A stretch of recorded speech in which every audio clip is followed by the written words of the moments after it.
पय जल मात्र निम्नमुखी पय दृढ़ पतज्ञ मन केबे ही न मानती कहा वार्ता बारण प्रतिज्ञा यदि दृढ़ अच्छी संकल्प यदि दृढ़ अच्छी सुसारथिर स्वामी भोजन मनुष्याना नेनियते अभिशुभिर्वाद्यनैव भूत प्रतिष्ठं यदि चिरभीष्टं तन्मे मनः शिव संकल्पमस्तु। सारथी यदि दृढ़ अच्छी घोड़ा मान से आयत्त कर पारे तार रजुबंधन ठीक संकल्प यदि आपण दृढ़ अच्छी ताले निश्चय लक्ष्य स्तर में पहुंची पारे। ये हूँ जनजगत भागवतर वार्ता।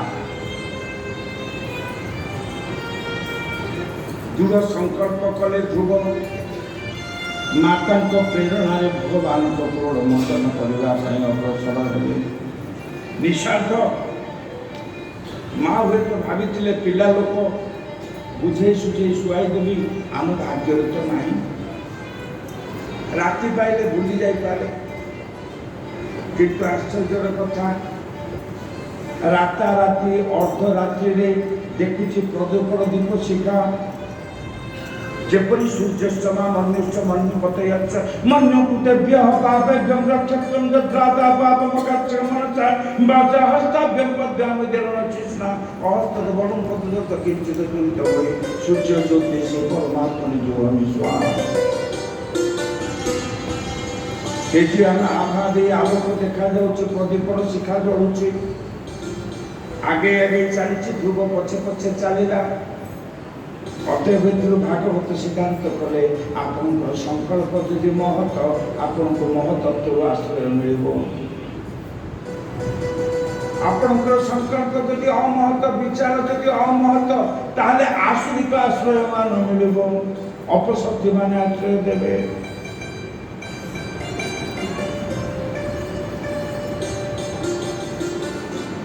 दुईटा जाक जगत जननी किंतु कोटे शक्ति कोटे अपशक्ति कोटे सत शक्ति कोटे असत जदि आम संकल्प सत सत शक्ति माने साहाय्य करती संकल्प असत असत है असत शक्ति माने आसत आप खंडे आमिष कर रखिदे महुमाछी जीव ना माछी जीव फूल पाखक महुमाछी विचार आपण मान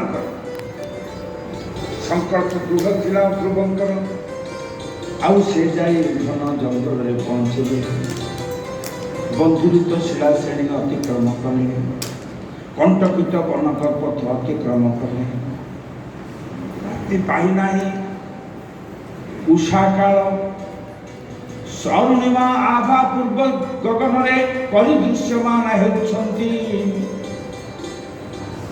ए समय कर्ण शुणिले ध्रुव महाराज हरि नारायण नारायण हरि हरि नारायण नारायण हरि हरि लक्ष्मी नारायण नारायण हरि हरि लक्ष्मी नारायण नारायण हरि बद्री नारायण नारायण हरि हरि बद्री नारायण हरि हरि रवि नारायण नारायण हरि शिव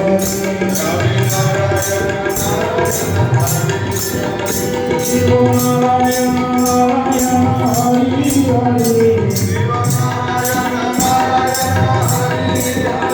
शिव नारायण नारायण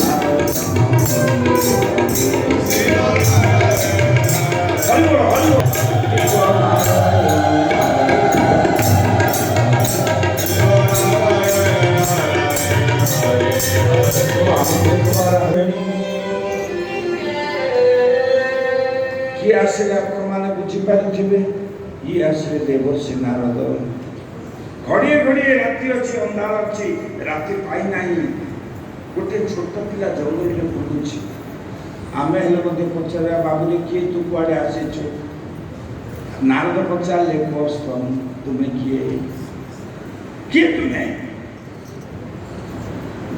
एटा जीवन धर्म प्रथम परिचय जिज्ञासा करिबा नारदंकर परिचय जिज्ञासा ध्रुवर कोह फाटिगला କହୁଛି हे महात्मा ध्रुव नाम बोलाई अध्रुव नाम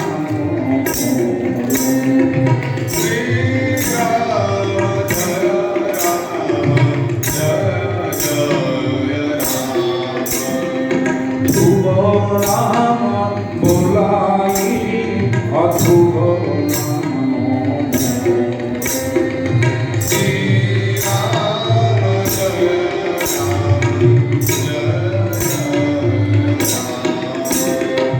निर्मल मानसे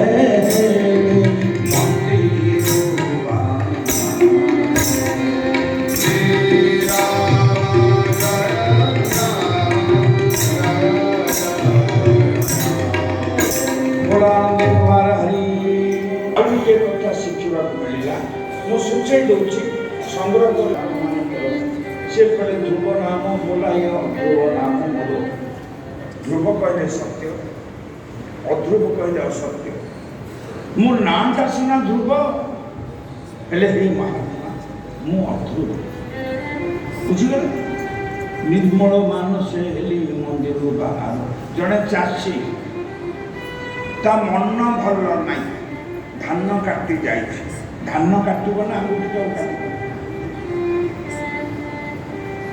ना सत्य ना बारिका पिला सेलून खोली बच्ची मु जाकर अंडाई देली अरे बापा आसन मास हो कपर गछ आउ खेरबार हवा हेनी तू टी आग मो दाढ़ीटा रापिदेलु फूलटा धरलु ता मन भल नहीं ता स्त्री सहित झगड़ा कर से मो दाढ़ी काटो ना बुकुटा काटो कह बड़ा आनंद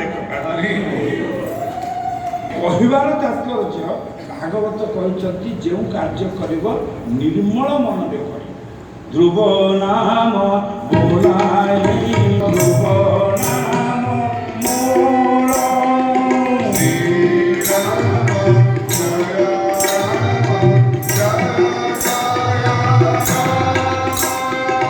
निर्मल मानसे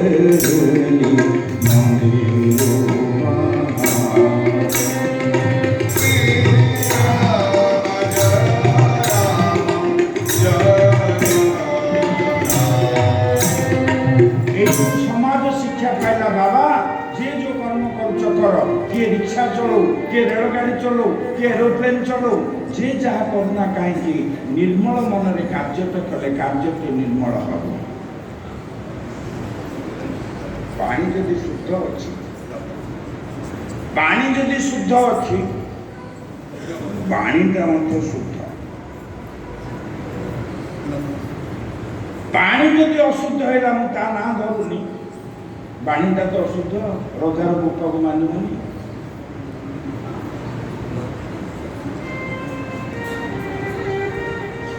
मन जदि शुद्ध अच्छी कर्मटा शुद्ध अशुद्ध मन रे कर्म अशुद्ध हो जाए शिखले आम एतक नपा गाँव जाऊ जाऊ पचार जाइए कौन कल पूरा कौन ये शुणिले होता किंतु आ रुचि अलग ता रुचि अलग आसतु केवल गोटे क्वालिफिकेशन गोटे योग्यता नारद शुणिले आम जगन देश में बसैले समय देखिले मुहूर्त देखिले दीक्षा ग्रहणर बेला अच्छी कि नहीं पांजी देखिले बयस देखिले 5 वर्ष पिला किए दीक्षा देलानी किंतु नारद महात्मा बुझीगले यार मन निर्मल अच्छी बसैले दीक्षार व्यवस्था करदे लुगापटा चाहिए नहीं बहबह गुरव सन्ति शिष्य विद्या पहारक क्वचित गुरव सन्ति शिष्य संतापहारक ओडिया कहि दूची बहु बहु गुरु अछंती शिष्यंकर वित्त अपहरण करंती मन पैसा का प्यारा जो दे पाएगा उनको दीक्षा देगा जो नहीं देगा तो नहीं देगा विश्वास रे किंतु गुरु को ग्रहण करले विश्वास रे ଉଲ୍ଲା ହଉ ଜଡ଼ା ହଉ, ସେ ଯଦି ବିଶ୍ୱାସରେ ଗ୍ରହଣ କଲା ଫଳ ନିଶ୍ଚୟ। କହିଦେବି କଥାଟେ, କଣ୍ଡିସନ ହସିବ ବଡ଼, କିଏ ହସୁ କି ନ ହସୁ ତ୍ରିପାଠୀ ଆଜ୍ଞା ହସିବେ, ହସିବେନି ନା? ବୋଲା ହରି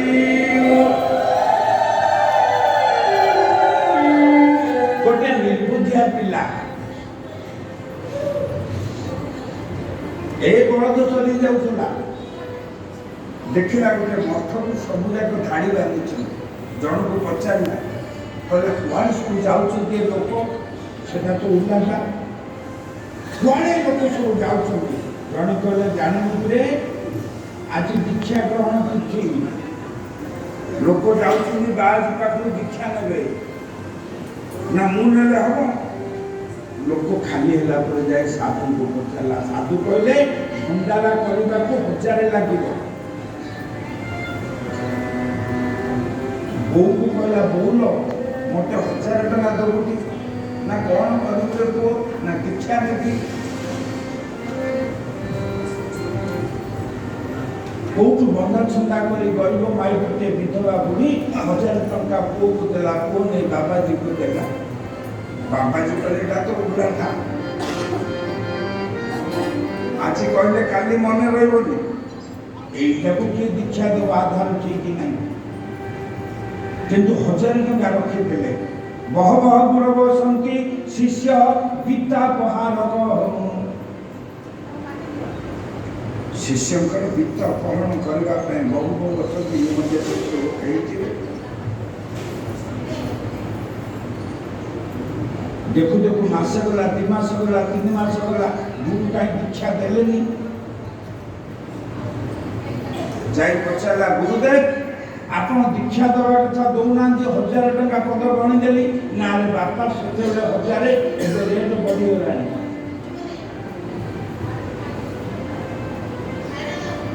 ଏବେ ଜାଇର ରେଟ୍ ବଢ଼ିଲା, ଚାଉଳର ରେଟ୍ ବଢ଼ିଲା, ଚିନିର ରେଟ୍ ବଢ଼ିଲା, ତେଲ ମସଲା ରେଟ୍ ବଢ଼ିଲା।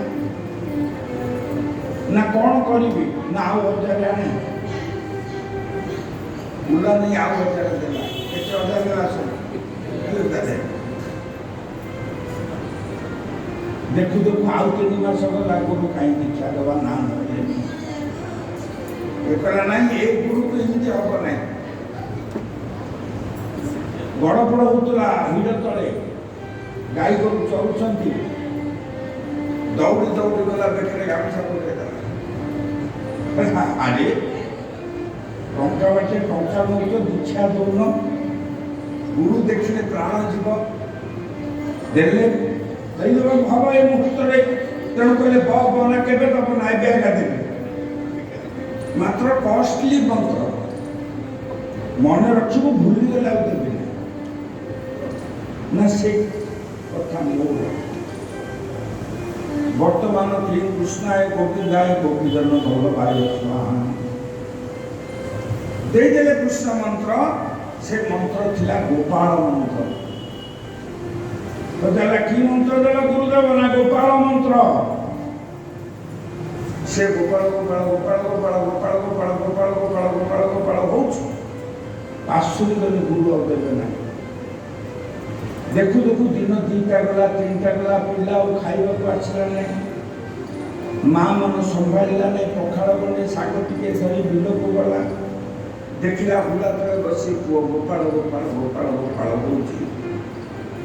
କହିଲା, ଇଏ ବାପ ଖାଇ ପକେଇବ, ତାପରେ କ'ଣ କରିବ? ନା ଛାଡ଼ିକି କହିଲା, କ'ଣ ସେ କଥା? କଷ୍ଟଲି ମନ୍ତ୍ରର ବୋଉ, ବଡ଼ କଷ୍ଟଲି ମନ୍ତ୍ର। ଭୁଲିଗଲେ ଗୁରୁ ଆଉ ଦବନି 2000 ଟଙ୍କିଆ ମନ୍ତ୍ର। ମା ଦେଖିଲେ ଆଉ କଥା ସମ୍ଭାଳି ପାରିଲେ ନାହିଁ। କହିଲେ, ଆରେ ବାପା, ମନ୍ତ୍ରଟା ମୋତେ କହିଦେ, ମୁଁ ମନେ ରଖିଥିବି, ତୁ ଖାଇସାରିଲା ପରେ ତୋତେ କହିଦେବି। ପୁଅର ମନ ପାଇଗଲା, ଯାହା ହଉ, ହଁ ଲୋ ବୋଉ, ଏଇଟା ହଉଛି ଗୋପାଳ।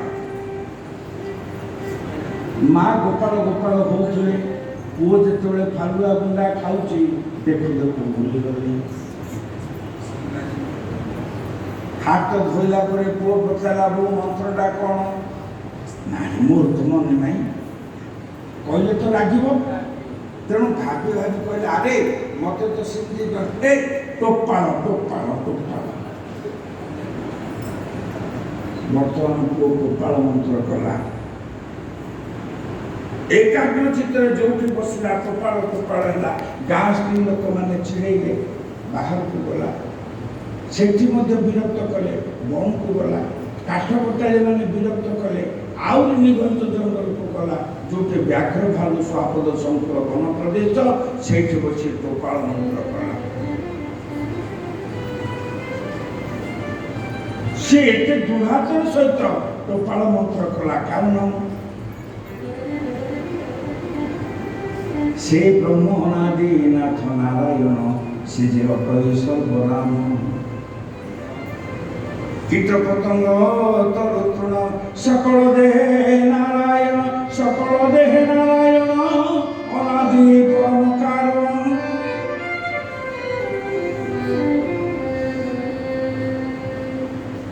ଆଉ କୋଉ ନାଁ ତାଙ୍କର ନାହିଁ। ଭଗବାନଙ୍କର ବୈକୁଣ୍ଠାଧିପତି ଭଗବାନଙ୍କର ଚିତ୍ତ ସ୍ତମ୍ଭିତ ହେଲା। ସେ ଯିବାକୁ ବାହାରିଲେ। ଲକ୍ଷ୍ମୀ ଠାକୁରାଣୀ କହୁଛନ୍ତି ସ୍ୱାମୀ ସ୍ୱାମୀ ଆପଣ କୁଆଡ଼େ ଯିବେ କି? ସେ କହିଲେ ମୋର ଗୋଟେ ଭକ୍ତ ଡାକୁଛି, ତାକୁ କୃପା କରିବା ପାଇଁ ଯିବି। ନା ସ୍ୱାମୀ ଥ ମୁଁ ମଧ୍ୟ ସାଙ୍ଗରେ ଯିବି। କେମିତିକା ଭକ୍ତ ଯେ ବେଳ ଅବେଳ ନାହିଁ, ପୋଷାକର ଛାଡ଼ି ଯିବାକୁ ତ ବାହାରିଛ କୃପା କରିବାକୁ। ମୁଁ ପ୍ରଥମେ ଯିବି। ଏବେ ମହାଲକ୍ଷ୍ମୀ ଆସି ପହଞ୍ଚିଲେ। ଦେଖିଲେ ପିଲାଟି ମନ୍ତ୍ର ଜପ କରୁଛି। କି ମନ୍ତ୍ର? ଗୋପାଳ ନା ଟୋପାଳ? ଟୋପାଳ ଟୋପାଳ ଟୋପାଳ ଟୋପାଳ ଟୋପାଳ ହଉଛି। ଧୀରେ ପଚାରିଲେ ଆରେ ଏ ଟୋକା, ଆରେ ଏ ଟୋପାଳ ମନ୍ତ୍ର କ'ଣ? କିଏ ରେ ଟୋପାଳ? ଗାଁର ତ ସ୍ତ୍ରୀ ଲୋକମାନେ ବିଚାର କରୁଥିଲେ ବୋଲି ଏଠିକି ଆସିଲା। କିଛି କହିଲା ନାହିଁ। ବାରମ୍ବାର ଲକ୍ଷ୍ମୀ ପଚାରୁଛନ୍ତି ଟୋପାଳ କିଏ? କିଛି କହିଲା ନାହିଁ। ବାରମ୍ବାର ଲକ୍ଷ୍ମୀ ପଚାରୁଛନ୍ତି ଟୋପାଳ କିଏ? କିଛି କହିଲା ନାହିଁ। କହିଲା ଗାଁ ଛାଡ଼ିଲେ ଘନ ଜଙ୍ଗଲକୁ ଏ ମାଇକିନା ଲୋକ ସ୍ତ୍ରୀ ଲୋକ କୁଆଡ଼ୁ ଆଇଲା? ବାରମ୍ବାର ପଚାରୁଛି ଟୋପାଳ କିଏ? ମୁଁ ଜପ ଛାଡ଼ି କେମିତି ତା ସହିତ କଥା ହେବି? ପୁଣି ମହାଲକ୍ଷ୍ମୀ ପଚାରିଲାରେ ଟୋପାଳ କିଏ? ଟୋପାଳ କିଏ? ଟୋପାଳ କିଏ? ରାଗିଗଲା ବୋଲା ବୋଲା ଟୋପାଳ ତ ଭଇତା। ତା ଭାଷାରେ କହିଲା, ଆମ ଭାଷାରେ କହିଲା, ତା ଭାଷାରେ ସେ କହିଲା। ଲକ୍ଷ୍ମୀ ଠିକ କଥା, ଏ ଦେଶରେ ଏ ଶବ୍ଦ ଚାଲିଛି। ସ୍ୱାମୀକୁ ଭଇତା କହନ୍ତି। ଇଏ ତ କହିଲା କାହିଁ ମୋ ସ୍ୱାମୀର ତ ସେ କଥା ନାହିଁ। ବ୍ରାହ୍ମଣ ପ୍ରିୟ ନାଁ ଅଛି।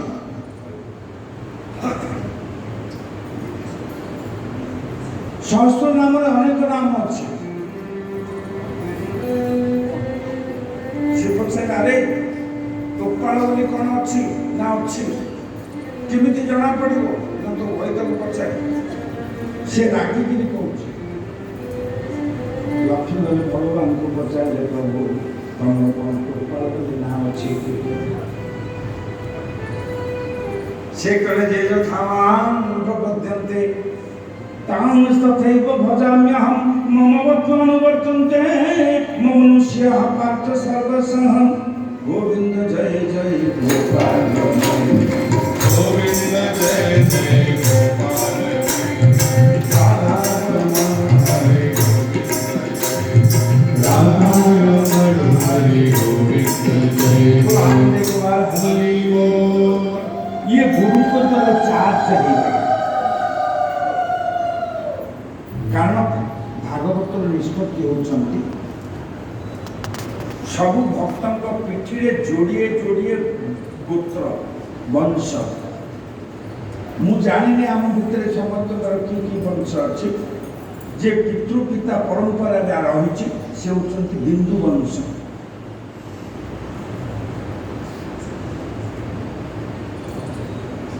जे गुरु परंपरा अच्छा सी होती नाद वंश। जे नाद वंश अंश ग्रहण करना से भगवत दरबार में पहुँची पारिब नहीं। अतएव जे गुरुंकर स्वीकृति करे नहीं से नाद वंशरे परिचय हेब नहीं। मु उदाहरण में कहि दउछि, अर्जुन थिले पंडु बिंदु वंश, द्रोण नाद वंश, अश्वत्थामा थिले जे बिंदु वंश से ही नाद वंश। तेणु अर्जुन को समकक्ष हवा पाई अश्वत्थामा पारिले नहीं। नवम स्कंदरे यार भूरी भूरी प्रशंसा करा जायछि। कथा आसला तो कहिदेबी, प्रत्येकंकर दुईटी वंश दरकार। आपण माने श्राद्ध कला बेले गोत्र परिचय दौरान बापा ना गोसाई बापा ना पणि गोसाई बापा ना कहते ये हूँ बिंदु वंश परंपरा। जिते ज्ञान कथा उठो नाद वंश कथा उठो तुम गुरु किए गुरु किए गुरु परंपरा किए आसतु। एबे बिंदु वंश प्राप्त होते उत्तान पदा होती बिंदु वंशर अधिकारी ध्रुव महाराज नारद हेले नाद वंशर अधिकारी। बुझे ना और बुझीपारे नारद कान में मंत्र देदेले, दक्षिणा चाहिए कौन दबू पचारे ना। योग्यता केवल देखिले यार मन निर्मल निर्मल मानस हेली मंदिर कान में मंत्र देले न बदंती जत्र तत्र गोपनीयम गोपनीयम गोपनीयम प्रदत्तता। एमती मंत्र कान में देदेले जे भागवत क्या कहलु ना बोली गाँ जाक कहले ना बुझीपारानी। ओम नमो भगवते वासुदेवाय, ओम नमो भगवते वासुदेवाय,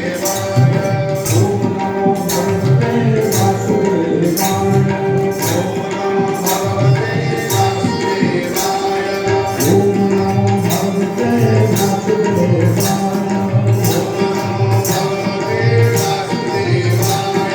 ओम नमो भगवते वासुदेवाय, ओम नमो भगवते वासुदेवाय।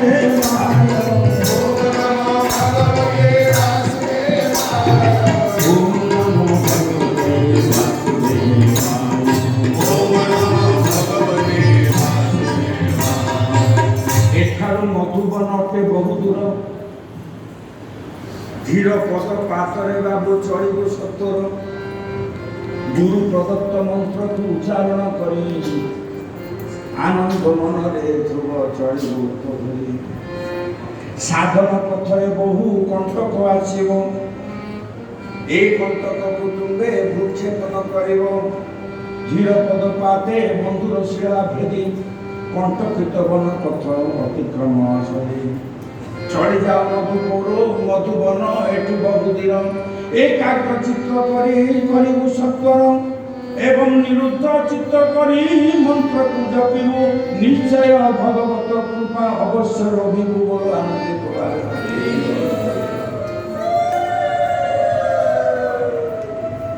मु गद्य आकार कथा कही दूसरी गीत गाइले बेसी समय बुझा जाउछि तो प्रबल समय एठी मधुबन चढ़िया एवं वर्तमान वनपथ अतिक्रम करुछंती ध्रुव बंधुनित शिला से अतिक्रम करुछंती कंटकित वनपथ अतिक्रम कला बेले कंटक विद्य जो रक्ताप्लुत होउछि चरण द्वंद तथापि द्वंद्वे से नाम ओम नमो भगवते वासुदेवाय, ओम नमो भगवते वासुदेवाय, ओम नमो भगवते वासुदेवाय। ये मंत्र को भागवत में द्वादशाक्षरी मंत्र कहा जाए। जा परिवार में ये मंत्र बारंबार उच्चारण हुए दुष्ट स्वामी संत है, दुष्ट पुत्र नमनीय है, असुंदर कन्या कमनीय है, असुंदर अशांत परिवार शांत है। सुधीवृंद ये गाथा प्रसंग बुझिया। ओम नमो भगवते वासुदेवाय, ओम नमो भगवते वासुदेवाय, ओम नमो भगवते वासुदेवाय, ओम नमो भगवते वासुदेवाय, ओम नमो वासुदेवाय, ओम नमो भगवते वासुदेवाय।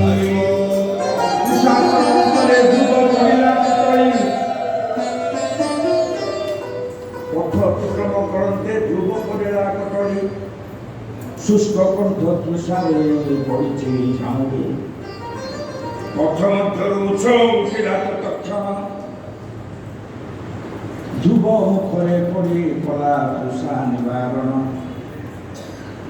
କାରଣ ମୁଁ ଆଗରୁ କହିଛି ମନ ଶୁଦ୍ଧ ସଂକଳ୍ପ ଶୁଦ୍ଧ ବିଚାର ଶୁଦ୍ଧ ତେଣୁ ପ୍ରକୃତି ମଧ୍ୟ ସାହାଯ୍ୟ କଲା ପ୍ରଚଣ୍ଡ ଗ୍ରୀଷ୍ମ ତାତୁରୁ ରକ୍ଷା କରିବା ପାଇଁ ମେଘ ଖଣ୍ଡମାନ ଢାଙ୍କି ଦେଉଥିଲା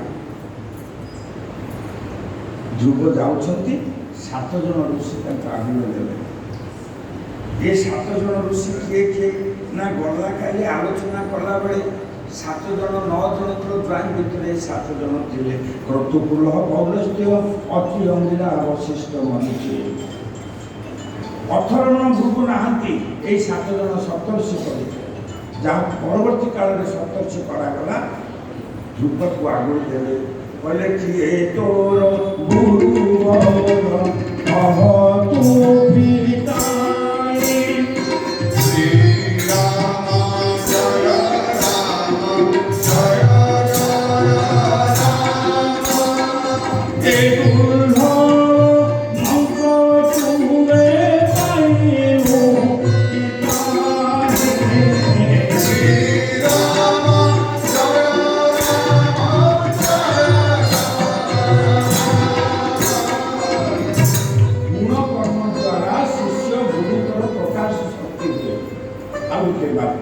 ମୁଁ ଅସଂଖ୍ୟା କରିପାରୁନି ଆପଣମାନେ ମନେ ରଖନ୍ତୁ ଆମର ଗୁଣକର୍ମ ଦ୍ୱାରା ଆମ ଗୁରୁଙ୍କର ଗୁଣ ରାଶି ପରିପ୍ରକାଶ ହୁଏ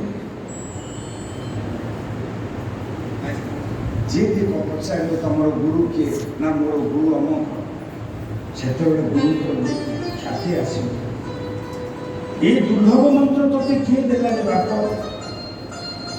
ନା ନାରଦ ଦେବ ସେ ମତେ ମନ୍ତ୍ର ଦେଲେ ଏଠି ପୁଣି ଧ୍ୟାନ କରିଦେଉଛି সকল সাধন পথরে প্রথম কৃপা হচ্ছে পিতৃমাতৃ আশীর্বাদ দ্বিতীয় কৃপা হচ্ছে গুরু কৃপা নথিলে হবনি 2 নম্বর গুরু কৃপা 3 নম্বর কৃপা হচ্ছে প্রারব্ধ বল থিবারু এ সপ্তর্ষি মিশিলে কর্ম ত্রিবিধ তাকে নিরূপণ করা মহা কষ্ট সঞ্চিত কর্ম ক্রিয়মান কর্ম প্রারব্ধ কর্ম প্রারব্ধ বল যদি থাকে তাহলে এইভাবে সৎসঙ্গ মিলে যাহার প্রারব্ধ বল নাহি চাহিলে হবা মিলিব তোর কাহি ভক্ত ধ্রুব প্রারব্ধ বলরে ঋষিମାନଙ୍କୁ ପାଇଲେ ଋଷିମାନେ ବସେଇ ଦେଲେ ଗୁରୁଙ୍କର ପରିଚୟ ପଚାରିଲେ ନାରଦ ଗୁରୁ ବୋଲି ଜାଣିଲେ ଓମ୍ ନମୋ ଭଗବତେ ବାସୁଦେବାୟ ଓମ୍ ନମୋ ଭଗବତେ ବାସୁଦେବାୟ ଓମ୍ ନମୋ ଭଗବତେ ବାସୁଦେବାୟ ଓମ୍ ନମୋ ଭଗବତେ ବାସୁଦେବାୟ ଓମ୍ ନମୋ ଭଗବତେ ବାସୁଦେବାୟ ଋଷିମାନେ ପଚାରୁଛନ୍ତି ଗୁରୁ କିଛି ସାଧନ ସୂତ୍ର କହିଛନ୍ତି କି ହାତ ଯୋଡ଼ିଦେଲା ଧ୍ରୁବ କହିଲା ହେ ମହାତ୍ମା ମତେ ଗୁରୁ କେବଳ ମନ୍ତ୍ର ଦେଇଛନ୍ତି ଆଶୀର୍ବାଦ ଦେଇଛନ୍ତି ସ୍ଥାନ ନିରୂପଣ କରିଛନ୍ତି କିନ୍ତୁ ସାଧନ ସୂତ୍ର କହିନାହାନ୍ତି ସେତେବେଳେ ସପ୍ତର୍ଷି କହୁଛନ୍ତି ଜାଗ୍ରତ ସ୍ୱପ୍ନ ସୁଷୁପ୍ତି ତୁର୍ଯ୍ୟା ଭୂମି ସ୍ଥାନେ পঞ্চ প্রাণ নিরোধী বছিবু মৌনে নাভি চক্রে দৃষ্টি রক্ষে নাসাগ্রকু দেখি একাগ্র চিত্তরে তু রহিবু নিরেখি বুঝা পড়ছে না টিকে টিকে ধ্রুবরে ততে কিছু সাধন সূত্র কইনাতি না না না 3-4টি অবস্থা জীবন আছে জাগ্রত স্বপ্ন সুষুপ্তি তুর্যা জাগ্রতরে রহিবু আপন যেতবেলে এখানে আসি উপস্থিত হইলে সে অবস্থা ছিলা জাগ্রত কিছু সময় বসিলা পরে সতসিংহরে মন মিশিগলা তো সে অবস্থা আসিগলা স্বপ্ন অবস্থা এবং তারপরে সুষুপ্তি ଆଉ ତୁର୍ଯ୍ୟା ଭୂମିକୁ ଆସିଲା ବେଳେ ବହୁ ପରିଶ୍ରମ ଦରକାର ମୁଁ ବି କହିପାରିବି ନାହିଁ, ମୋର ବି ଧାରଣା ନାହିଁ। କିନ୍ତୁ ଚାରୋଟି ଭୂମି ଅଛି, ଜାଗ୍ରତ, ସ୍ୱପ୍ନ, ସୁଷୁପ୍ତି, ତୃତୀୟା ଭୂମିସ୍ଥାନେ, ପଞ୍ଚ ପ୍ରାଣ ନିରୋଧୀ ବସିବୁ ଉମୟନେ। 5 ଜଣ ବୋହୂ ପିଲା ଏ ଘରେ ଅଛନ୍ତି। ବୋହୂ ଚାଲେ ନ ଜାଣଇ ତ ପାଦ ପଡୁଥାଇ ମନକା, ବୋହୂ ଚାଲେ ନ ଜାଣଇ ତ ପାଦ ପଡୁଥାଇ ମନକା, ବୋହୂ ଚାଲେ ନ ଜାଣଇ ପାଦ ପଡୁଥାଇ ମନକା, ବୋହୂ ଚାଲେ ନ ଜାଣଇ ପାଦ ପଡୁଥାଇ ମନକା। ଯେଉଁ ଦିନ ବୋହୂ ସଳଖି ଚାଲିବ, ଯେଉଁ ଦିନ ବୋହୂ ସଳଖି ଚାଲିବ, ଯେଉଁ ଦିନ ବୋହୂ ସଳଖି ଚାଲିବ, ଯେଉଁ ଦିନ ବୋହୂ ସଳଖି ଚାଲିବ, ଘରେ ପଡ଼ିଯିବ ନାରେ, ବୋହୂ ଚାଲେ ନ ଜାଣଇ ପାଦ ପଡୁଥାଇ ମନକା, ବୋହୂ ଚାଲେ ନ ଜାଣଇ ପାଦ ପଡୁଥାଇ ମନକା। ଏ ବୋହୂଟି ହେଉଛି ବଡ଼ ବୋହୂ। ଆପଣ ପ୍ରଶ୍ନ ଉପନିଷଦ ମହାଗ୍ରନ୍ଥ ଯଦି ଅନୁଧ୍ୟାନ କରିବେ, ଏ ବଡ଼ ହେଉଛି ନାଭି ଚକ୍ରରୁ ନାସାଗ୍ର ଦେଇ ବାହାର। ଦାଣ୍ଡରେ କିଛି ମାଳିଆ ପସର ଆସିଲେ ଭିକ୍ଷା କିଣା କଲେ ଆଉ ବୁଢ଼ୀ ମାନେ ଯିବେ, ନାନୀକୁ କହିବେ, ନାନୀ ଶାଢ଼ୀ ଆଇଛି ପରା ଦେଖିଲ, ଚୁଡ଼ି ଆଇଛି ପରା ଦେଖିଲ। କିନ୍ତୁ ବଡ଼ ବୋହୂ ନାଭି ଚକ୍ର ଦେଇ ଛଟା ବେଣ୍ଟ କରି ବକ୍ର ଗତିରେ ଯାଉଥିବ। ଏ ବୋହୂ ଚାଲିପାରେନି, ଜିଗଜାଗ ପ୍ରୋସେସରେ ଯାଏ, ଧୀରେ ଧୀରେ ଯାଏ, ଆଉ ଯାଏ ପୁଣି ଫେରି ଆସେ। ଯେଉଁ ଦିନ ବୋହୂ ସଳଖି ଚାଲିବ, ଯେଉଁ ଦିନ ବୋହୂ ସଳଖି ଚାଲିବ, ଘରେ ପଡ଼ିଯିବ ଢକା, ବୋହୂ ଚାଲେ ନ ଜାଣଇ ପାଦ ପଡୁଥାଇ ମନକା, ବୋହୂ ଚାଲେ ନ ଜାଣଇ ପାଦ ପଡୁଥାଇ ମନକା। ଏ ବାୟୁର ନାମ, ଏ ବୋହୂର ନାମ ହେଉଛି ପ୍ରାଣବାୟୁ। ନାଭି ଚକ୍ର ଅତିକ୍ରମ କରି ଯିବ ନାହିଁ। ଆଉ ଗୋଟେ ବୋହୂ ପିଲା ଅଛି, ବାରିପତ୍ର କାମ କରି ଆଣି ସେଠି ମାଲ ଦେଇଦେବ, ସାମାନ ଦେଇଦେବ। ସେଟା ନୂଆ ବୋହୂ ପିଲା, ସାନ ବୋହୂ। ତା ନାଁ ହେଉଛି ଅପାନ। ମଳଦ୍ୱାରରୁ ନାଭି ଚକ୍ର ପର୍ଯ୍ୟନ୍ତ ତାର ରୁଟ୍। ପୁରୁଷମାନଙ୍କ ପାଇଁ କାମ କରିବ 2, ସ୍ତ୍ରୀମାନଙ୍କ ପାଇଁ କାମ କରିବ 3। ମୂତ୍ର ନିଃସରଣ, ମଳ ନିଃସରଣ, ଆଉ ସ୍ତ୍ରୀମାନଙ୍କ ପାଇଁ ଅଧିକା କରିବ ପ୍ରସବ, ସନ୍ତାନ ପ୍ରସବ। ଅପାନ ବାୟୁ ଯଦି ଦୁର୍ବଳ ଅଛି, ଡାକ୍ତର କହିବ 22,500 ବାନ୍ଧି ଦିଅ, ପିଲା ସହଜରେ ଜନ୍ମ ହବନି, ମେଜର ଅପରେସନ। କିନ୍ତୁ ଆମେ ପିଲାବେଳୁ ଶୁଣିଛୁ, କାଠ ବିଡ଼ା ମୁଣ୍ଡରେ ଥାଇ ଲୋକେ ଲୁଗା ଘେର ଭିତରେ ଛୁଆ ଜନ୍ମ କରି ଛୁଆକୁ କାଟେଇ ଭଲ ପାଇଛନ୍ତି। କାରଣ ଅପାନ ବାୟୁ ଦୃଢ଼ ଥିଲା, ଶକ୍ତି ସାମର୍ଥ୍ୟ ଥିଲା। ଏବେ ତ ଆଉ କୂଳଗୁରୁ ଦରକାର ନାହିଁ। ଏବେ ତ ଅସଲି ଗୁରୁ ହେଉଛି ବୋହୂ ପିଲାଙ୍କର ତା ମା। ଆଉ କୁନି ହେଇକି ମୋ ମୁଣ୍ଡ ଖାଇଲା ଭଳିଆ ଖଟରୁ ଉଠିବନୁ, ତୋ ଶାଶୁ କ'ଣ କହିଲେ ଏମିତି କହିବୁ ଯେ ସେକି ହେଇଯିବ। କହିଛି ବେଡ ରେଷ୍ଟ, ଆଗଲା ରେଷ୍ଟ ନେଉଥାନା, ତାପରେ ଛୁରୀ ପକେଇ କାଟି ନେବ ଡାକ୍ତର। କାଟୁ କାଟୁ ଯାହା କାଟିଲା ଆଉ କିଛି କହିବା। ଅପାନ ବାୟୁର ମୂଲ୍ୟ ବୁଝିବା। ଅପାନ ବାୟୁ ଯଦି ଥରେ ବହିର୍ଗତ ହେଲା, ସେ 2 ପ୍ରକାର ଆସେ। ଗୋଟିଏ ପ୍ରକାର ଆସେ ଶବ୍ଦାୟିତ, ଆଉ ଗୋଟିଏ ପ୍ରକାର ଆସେ ନିଃଶବ୍ଦାୟିତ। ଆଜ୍ଞା ବୁଝିଗଲେ, ବୁଝିପାରିଲେନି? ଇଆଡୁ ସିଆଡୁ ଯଦି ଖାଇଦେବେ ମାଗଣା ମିଳୁଛି ବୋଲି, ତାହେଲେ ଅପାନ ବାୟୁ ଶବ୍ଦାୟିତ ହେଇକି ବାହାରିବ। ସଭାରେ ବସିଛନ୍ତି, ତାକୁ ଯଦି ଜବରଦସ୍ତ ବନ୍ଦ କଲେ ନିଃଶବ୍ଦରେ ମଧ୍ୟ ପଳେଇବ। ଗୋଲାମ ଦେଖିବା।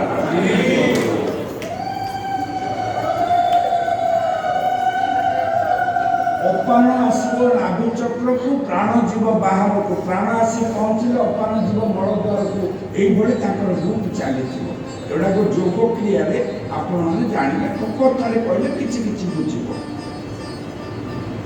ସମାନ ବାୟୁ ରକ୍ତର ନିଃସରଣକୁ ଶ୍ରବଣକୁ ପରିଚାଳନାକୁ ବ୍ୟାଲେନ୍ସ କରେ। କାରଣ ରକ୍ତ ଯାକ ତରଳ, ଯଦି ଜମା ହେଇଥାନ୍ତା ଗୋଡ଼ ପାଖରେ ସବୁ ଯାକ ବୁଜଳା ବାନ୍ଧିଲା ଭଳିଆ ଥାନ୍ତା ନା। ଏମିତି କୋଉ ମୋଟର ଅଛି ସାରା ଦେହରେ, ଏଇଠି ପଡ଼ିଲେ ରକ୍ତ ବାହାରିବ, ପାଦରେ ପଡ଼ିଲେ ରକ୍ତ ବାହାରିବ, ଉଚ୍ଚରେ ଅଛି ସିଏ, ନିମ୍ନରେ ଅଛି ସିଏ, ବୁଝିଲେ ନା ନାଇଁ? କିଏ ତାକୁ ସମ୍ଭାଳେ ନା ସମାନ ବାୟୁ। ଜ୍ଞାନ ବଡ଼ ବୋଉ ପିଲାର ଗୋଡ଼ ମାନେ ଉର୍ଦ୍ଧାଙ୍ଗରେ ଥାଏ, ଆଉ ଗୋଟେ ବୋଉ ପିଲା ଅଛି ତା ନାଁ ହେଉଛି ଉଦାନ। ଇଏ ସବୁବେଳେ ଦ୍ୱିତୀୟ ମହଲାରେ ଥାଏ, ଉପର ମହଲାରେ, ମାନେ ଏକାଥରକେ ଉପରେ। ଆପଣମାନେ ଯେମିତି କେତେ ଅଛନ୍ତି ଉପର ମହଲାରେ, କ'ଣ କରେ କିଛି ନାହିଁ। କାଗଜ ଭଲ ତ, କଲମ ଭଲ ତ, ଲେଖା ଲେଖି ଭଲ ତ, ପଢ଼ା ଲେଖା ଭଲ। ବଡ଼ଜା ମାନେ ପଚାରିବେ ଆଲୋ ଚା ଖାଇବ, ଆହୁରି ଆଣିନ ନାନି, ମତେ କେମିତି କେମିତି ଲାଗୁଛି, ଅର୍ଡ଼ର ମାରିବ। ବଡ଼ ଘରେ ଝିଅ, ଦୁଃଖ କଷ୍ଟ ସହିନି, ପାଇକ ପତ୍ର ପଡ଼ିବ ବୋଲି ତା ସାଥିରେ ଯୋଡ଼େ ପାଇକ ପଠେଇଛି ତା ବାପା ଚାକର। ଗୋଟାକର ନା ଚିତ୍ର, ଆଉ ଗୋଟେ ନା ଗୁପ୍ତ। ଦି ଆଖିରେ ଅଫିସ କରି ବସିଛନ୍ତି। ये प्राणी जहाँ कोला मान नीरते करई लिखना। ये बुकला कौन करे पाठ पढ़ी। आज आप सत्संग बसी से बुकला लिखि चली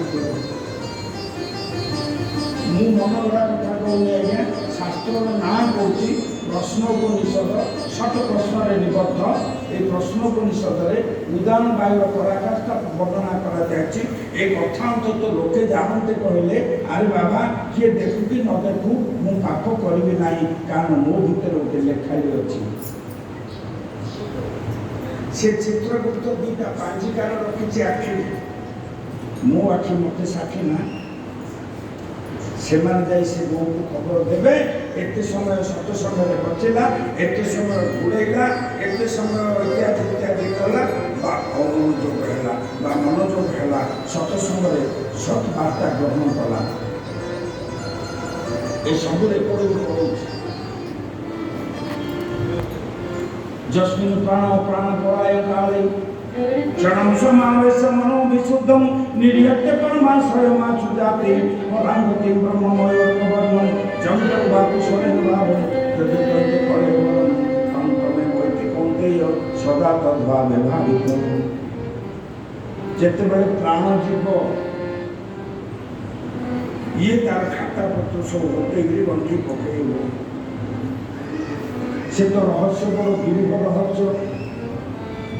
कारण प्राण सहजरे देह छाड़ी जीव ना, से पुनः पुनः शरीर को आसवा चेष्टा करे। मो शरीर को दग्ध कर दिगला। केते लोक राम नाम सत्य हरि नाम सत्य है कही कही गले, खई कौड़ बिंचा है, तथापि मोर विश्वास आसला मरी जाए। मो देहता को पकईदे से जे अरण्य श्रद्धा तप इत्युपासते ते अचसमद्भि संभवन्ति तत्र सजाति सनेति तत्र एक मानव मानव सन्ति। जे अरण्य श्रद्धा तप इत्युपासते जेतेबेले मो मनटा को पकईदेले मत केवल दुईटी रास्ता मिलला। गोटे हूँ धूमात आश्रय, गोटे तेजात आश्रय। आपण माने गीतार देखिए 6 मास उत्तरायण, जो उत्तरायण को भगवान विष्णु अपेक्षा करथिले। इतिमति रूपकल्पित वितृष्णा भगवती शाश्वत भवे विभूमि। से पर्यंत उदान वायु रखि निआरे पड़ी है बेलू ए नथिपत्र सब दे चित्रकूट को दे से अन्य आश्रय करे। अर्थात प्राणी करिला कर्म मान आगो सावधान बुझे ऋषि मान ध्रुव को बाबू रे तो भितर 5टी प्राण अच्छी। ये प्राण अपान समान ज्ञान उदान या चल चंचल न कर प्राण जिते चंचल हम मन से चंचल हम। बाबुणी पाप कर्म करू प्राणवायु धई सही हम। मिछ कहू प्राणवायु धई सही हम। तो मन मध्य चंचल मन को स्थिर करी जोग तू साधु। नाभि चक्र बाबू रे चित्त को निवेशबू। नासाग्र को लक्ष्य रखी नाभि चक्रे चाही। ओम अहरह डाकिबू तू परम गोसाई।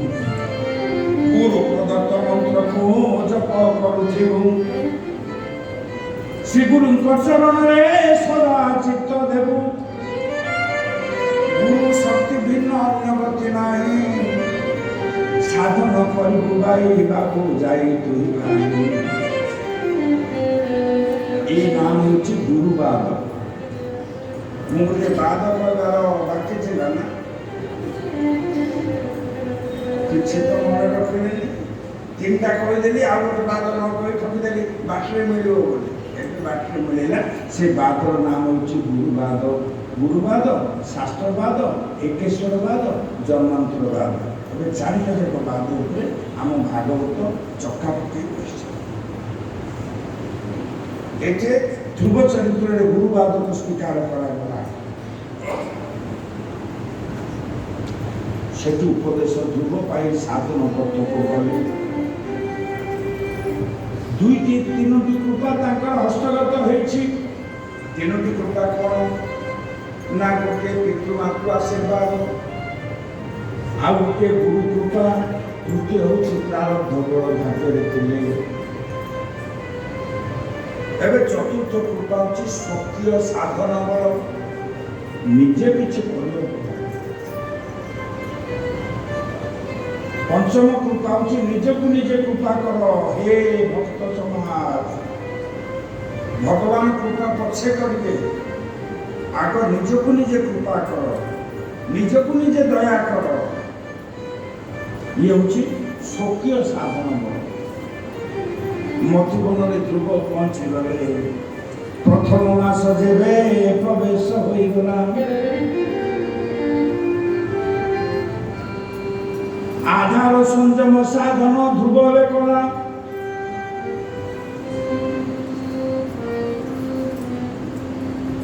3 दिवसरे ध्रुव कपित्थ फल खाई। मास व्यापी ध्रुव हेमंत बंची खाए। जार आधार संयम नहीं से तो दिन जाक खाऊ जी खाऊ आरटा मध्य जाऊ ना नहीं तार तो टाइम गला से कपित्थ एक विशेष फल। कपित्थ बोली जाने ना कह पैठ पैठ ध्रुव महाराज 3 दिन थे पैठ खाए। से मासरे 10टा पैठ खाई। 3 दिन को गोटे 30 दिन 10टा पैठ। मल बेग देखब ना, खाद्य सार जोगेब। पैठर गोटे विशेष गुण अच्छी हाथी पाई। हाथी कपित्थ भक्षण करे, तार मड़े गोटा कपित्थ चली जाए, किंतु भांगी कर देखला बेले से रस किसी न पाए। से सूक्ष्म पथ दे हाथीर गर्भ को नीचे बही जाए। पैठर एमती सूक्ष्म शक्ति अच्छी, से आपको सबका खाद्य सार जोगेब, किंतु भांगा दरकार। आम तो खाई पारे गोटा कर पानी खाଇବା, किंतु हाथी गिड़ी दिए से किसी न थाए। मड़े आसला बेले किसी न थाए। ये द्वितीय मास जेबे प्रवेश हुए ना, प्रथम मास खाद्य संयम त्यार प्रयास प्रकल्प नियमाग्र जनसंग चल षड्वीर भक्ति विनाशती। श्री जीव गोस्वामी लिखिले भक्ति रसामृत सिंधु अत्याहार ध्यान दे प्रयास प्रजल्प नियमाग्रह जनसंघर्ष लौल्य षड्वीर भक्ति विनाशन जो मानकर खाइबार तृष्णा रहिला से माने भक्ति प्राप्त हेबे ना देखो मदर थिबो बासनटा नाकु बाजिए छड़ी ए हे गलांडी आगो बसी गुड़िया अध्याहार प्रयास आउ सब पर आलोचना करिबा तेबे आहार संयम होची साधकर प्रथम उपासना तेणु प्रथम मासरे से आधार संयम कले प्रति साधन पथरे अवरोध अच्छी परीक्षा अच्छी ध्रुव देखला दूर दिग्बଳରେ जड़े माँ बसी शुणी माता बसी कहती वचन बाबुरे सुमिष्टा सुपक्ष आनी फलमान नानादि द्रव्यमान संग्रह करुछि तते कोले बसी खुआइबाइछि आस आस बाबुरे मो पास आस खुआइबी तते मही अमृतर रस जो चिंता करे ये जब मो माँ ही था से बसता ना ये केबे मोर माँ है नथिबो ये निश्चय मते परीक्षा करिबा पई मोर क्षुधार झाड़ नाही परीक्षा करिथिबो साधक याकू मार्ग कले निश्चय किछि नहीं आमे दुर्बल साधक प्रथम कहछि संकल्प जदि दृढ़ नाही कोठे ना कोठे खसी ध्रुव चिंता कले ए जे नुहई मो जननी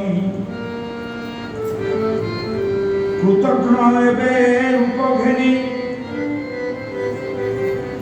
रहिछि एमंत प्रदेशे आसुनी मोहर प्रति तबे विपत्ति आसले कोन करबी ना ओम नमो भगवते वासुदेवाय ओम नमो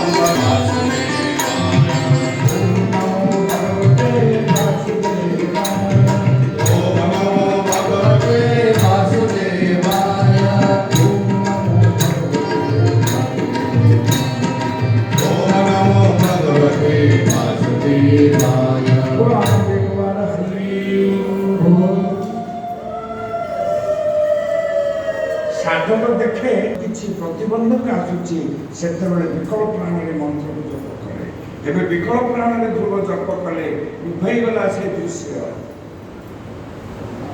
पास हो गले ना कौन करते फेल होते जदि खाद्य लोभ जाता गोटे पिला घर छाड़ी कौ कालू आसलानी ता माँ बसी खाइबा दबा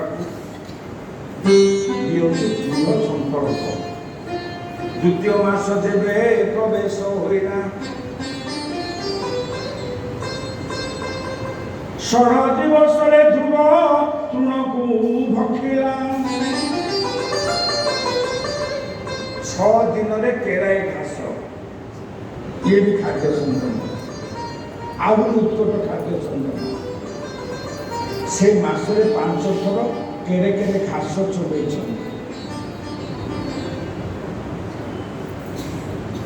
तृतीय मास जेबे प्रवेश होइला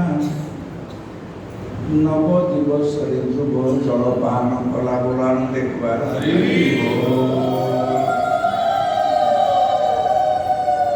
जेतेबेले 9 दिवस जलपान कला प्रबंधन बात बहिरा घन घन बहिरा वायुमंडल अत्यंत संघात घोर घरघर नाद करी मेघ उद्यान दर्शन कलावे ध्रुव महामन मुख गौर निकट जल प्लावि गला मुख कोइले ध्रुव विशाल मेटी गला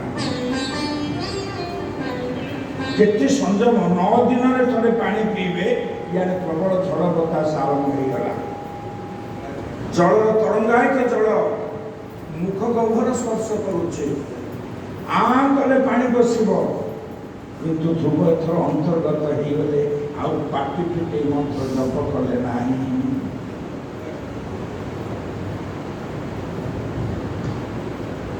से कौन मन मन चिंता कले ओम नमो भगवते वासुदेवाय ओम नमो भगवते वासुदेवाय ओम नमो भगवते वासुदेवाय ओम नमो भगवते वासुदेवाय ओम नमो भगवते वासुदेवाय ओम नमो भगवते वासुदेवाय ओम नमो भगवते वासुदेवाय ओम नमो भगवते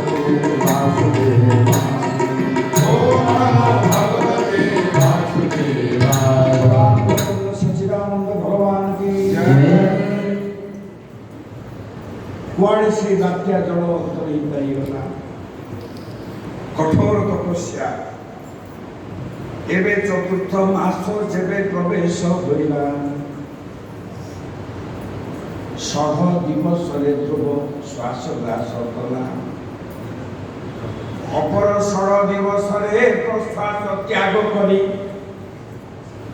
द्वादश दिवसे ध्रुव श्वास प्रश्वास को भरी एमंत उत्कट तपस्या ध्रुव राजा कला चतुर्थ मास समाप्त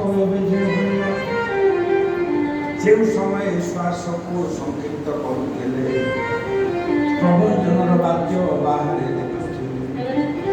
झड़ बतास बात बहिला घन घन चतुर्दिग बात्या प्राय बहिला पवन इच्छा नथले ना साग्रे पशिव घन वायु साधन विघ्नाट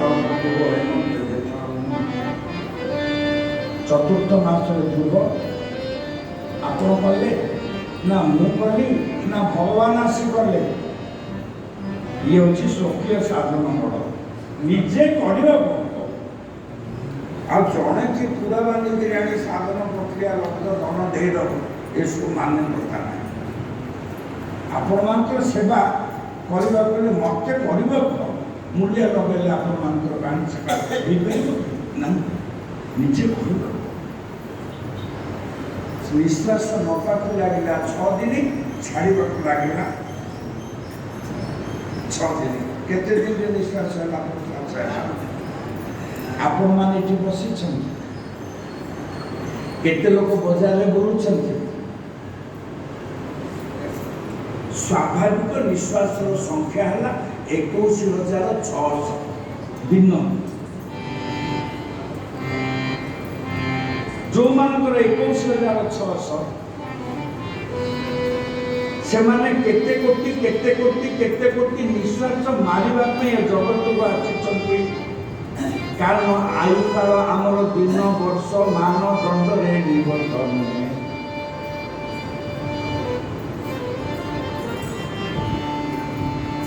कहीं गोविंद चंद्र माँ चिंता करे मो पिला को जोगी करती कारण 21 वर्ष आयु काल 21,000 आयु हो पारे साधना बल कथा मुझे आज जदि मो 21,600 विश्वास नबार सत्संग बसिले जप क्रिया कले भजन कीर्तन कले साधु संग कले ये संख्या की कमी जाए 21,600 क्रमश 1500-1300 आड़ पड़े आसे आपण बसी निश्वास दौरान कि छाड़ुं जना पड़ू चालू जा काल चोरी निश्वास बढ़ ना कम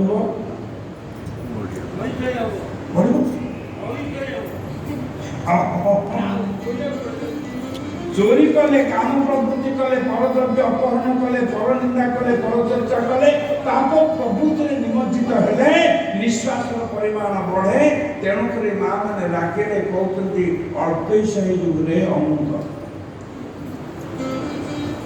प्रकृत जो मैंने मंद कर्म करती अल्पायुष करते जे जो मैंने अल्प दिन जगत को महत्व पुरुष मान आसती आयु दायी महत्व पुरुष मान आयु दायी से प्रकृतिर पर्याय बाहर जिन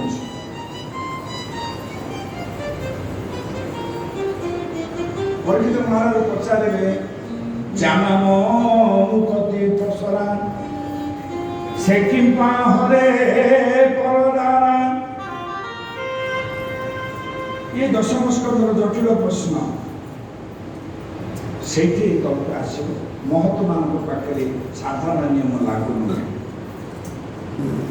आसंता ने पंचम मास जेबे प्रवेश होइना चतुर्थ मास ध्रुव पास हेले ना फेल हेले पास गले पंचम मास जेबे प्रवेश होइना सप्त दिवस धरे ध्रुव श्राद्ध को ग्रास कला श्वास को ग्रास कला अपर सप्त दिवस धरे प्रश्वास देनी जाए एक पक्षरे ध्रुव श्वास प्रश्वास को नहीं मासक मध्य दुई थर ध्रुव श्वास ग्रास करे एमत पंचम मास साधन कहीं कथा जोर दे कहूँ आउ टिके पुराण कहबे ध्रुव एमत 36,000 वर्ष राजत्व करते से आज इंग्राजी पढ़ुआ युवक मैंने कहबे एटा कि माइथोलॉजिकल स्टोरी 36,000 वर्ष ना यही सूत्र आसन ये उत्कट साधन रे प्रभु को आसन प्रकंपिला गरुड़ को हकारी प्रभु को आदेश होइला चालो चालो गरुड़ एबे निजे जीवन भक्त को दर्शन करे आनंद लभिबा। एई क्षेत्र में भगवान भक्त को दर्शन करबा आछन। हे भक्त माने आपनकर भक्ति जेतेबेले पूर्णांग हो जाए परिपूर्ण हो जाए करुणा जिते परिपूर्ण करुणा हो जाए से भगवान आसती दर्शन करने केवल दर्शन करने नुहे दरकार पड़े भगवान प्रकाश से करुणार नाम हूँ परिपूर्ण करुणा जहाँ भी दुर्ग पाइबे आउ किए पाई कि ना हाँ करुणा विविध पूर्णा करुणा करुणा परिपूर्णा करुणा भगवान करुणा समस्त प्रति अच्छी जी हरि कथा शुणे सत्संग आसे ना कौन पुष्टि जल शून्य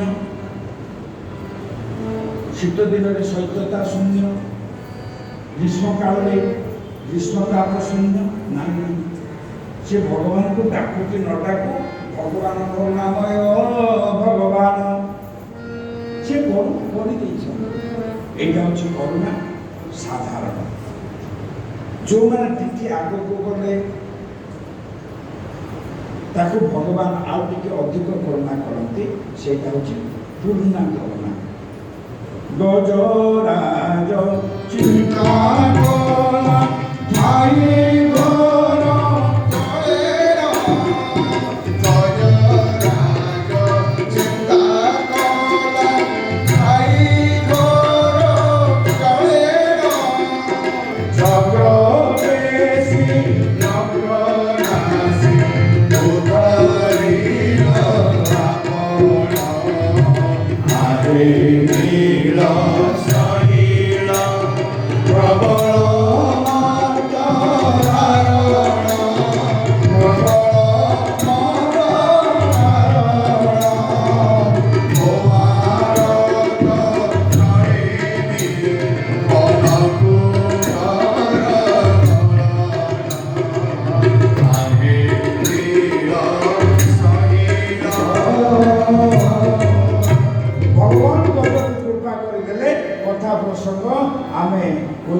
आसंता काली आलोचना करवा एटा होची पूर्णा करुणा एथे भगवान कर अंगरे कौन से बाधा विपत्ति आछे ना आउ के करुणा आछे स्पेशल ब्लेसिंग परिपूर्ण करुणा तार उदाहरण से कहूँ महाभारत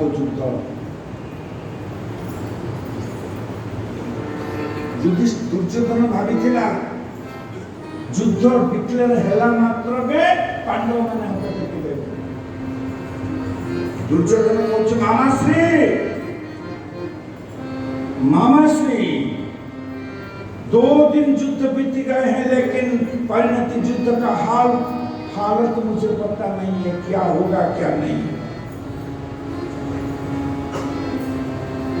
सपने कले भांजे, हम तो पहले ही बता था एक बुढ़े आदमी को सेनापति मत बना। बुझले ना तो ओडिया रे कहि भीष्म सेनापति हुअन्तु एक कथा चाहूँगा सपने। तो अब जाऊंगा निकाल दूंगा, ये राजनीति का परिभाषा नहीं है बेटा। पद से निकाल देने से सेनाओं ने आंदोलन कर देंगे, तो क्या करूं? आओ हम बताएं। कानूनी कौन कह देवे मुझे कही अपन जान ओ ऐसा है। ठीक दुर्योधन पहुंच गला भीष्म पितामह शिविर में। मामू जो उपाय बतई से उपाय अनुसार कार्य कला। घर पितामह आपण बोधुए पूर्ण मनोयोग दे युद्ध करूना। इज्जत थिबा लोक को इशारा काफी है। विष्णु बुझीगले ए दुर्योधन मत संदेह कलानी। से प्रश्न कले आपण बोधुए पूर्ण मनोयोग दे युद्ध करूना। एते रागी गले थे जो सिंहासन पीढ़ी उपरे बसी थे से हाथर आघात रे खंडे भागीगला। क्या बोलता है बेटा? हम एकाग्र चित्त से युद्ध नहीं करना। हमको संशय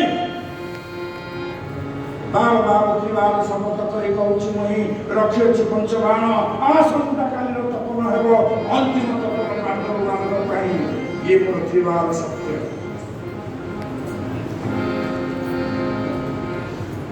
हसी देला दुर्योधन कला मामू बढ़िया पाठ गोटे शिखे। पांच बाण रखी आसंता काल तपन हेब अंतिम तपन पांडव मान पाई।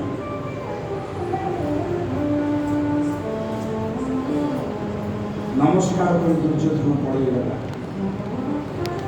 काली की विजय सुनिश्चित। राति 12टा बेले कृष्ण पहुंचले पांडव शिविर। शांत क्लांत पांडव माने करती विश्राम।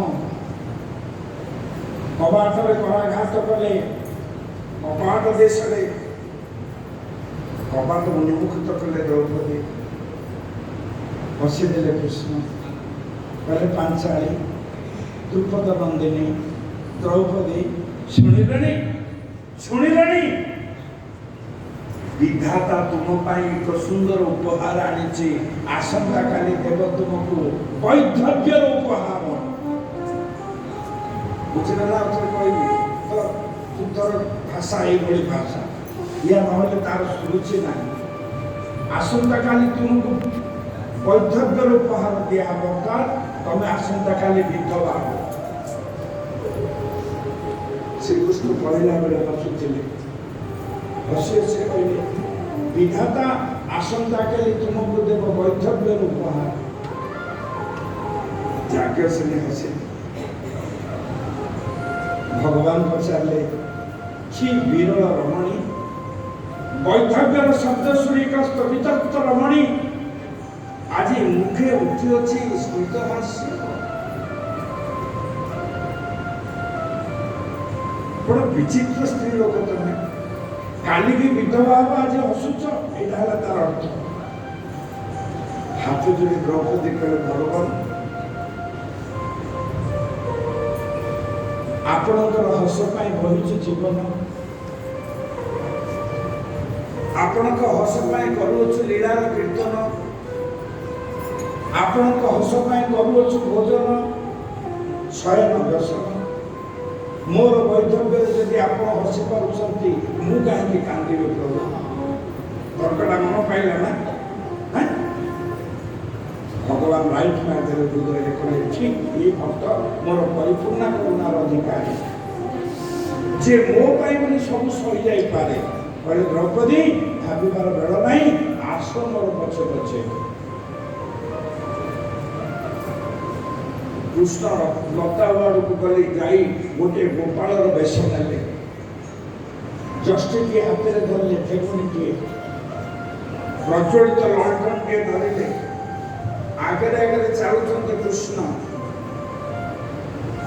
ଭଗବାନଙ୍କର ପଛେ ପଛେ ଚାଲୁଛନ୍ତି ଦ୍ରୌପଦୀ। ପ୍ରଶ୍ନ କଲେ ନାହିଁ ନିଶାନ୍ତରେ ରାଜକୁମାରୀ ରାଜକୁଳବଧୂ, ମୁଁ ତୁମର ପଛେ ପଛେ ଯିବି, ଲୋକେ ଦେଖିଲେ କଣ କରିବେ?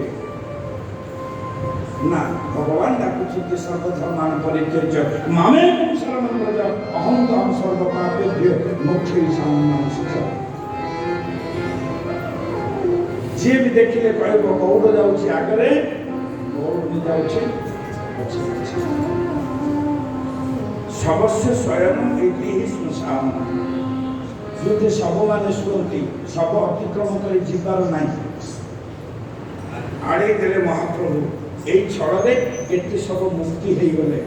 କେତେବେଳେ କାହାର ଗୋଡ଼ ଧରିଲେ ମହାପ୍ରଭୁ, କେତେବେଳେ କୋଉ ଖଣ୍ଡିଆ ହାତକୁ ଧରି ମୁଣ୍ଡକୁ ଧରି ଆଡ଼େଇ ନେଲେ ଗଲେ। ଆଗରେ ଆଗରେ କୃଷ୍ଣ, ପଛରେ ପଛରେ ପଦାତିକ ବାହିନୀ ଆଗୁଳିଲା, ଗୁଡ଼ାଏ ଧିକ୍କାର ବଚନ କହିଲା। କୁଆଡ଼େ ଯାଉଛ? ନା ପିତାମହ ସାଙ୍ଗେ କରିବ ସାକ୍ଷାତ, ଧୂର୍ତ୍ତ ଗୋପାଳ। ସମୟ ମିଳିଲାନି।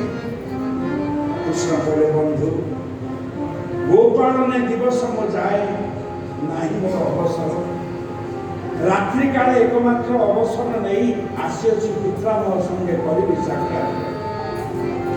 दीन बंधु हे बंधु तुम्हें मोर, दीन बंधु हे बंधु तुम्हें मोर, दीन बंधु हे तुम्हारी बंधु किए से होइबा, तुम्हारी बंधु किए से होइबा, ता होइबा हस्तिनापुरा, दीन बंधु हे बंधु हे मोर, दीन बंधु हे।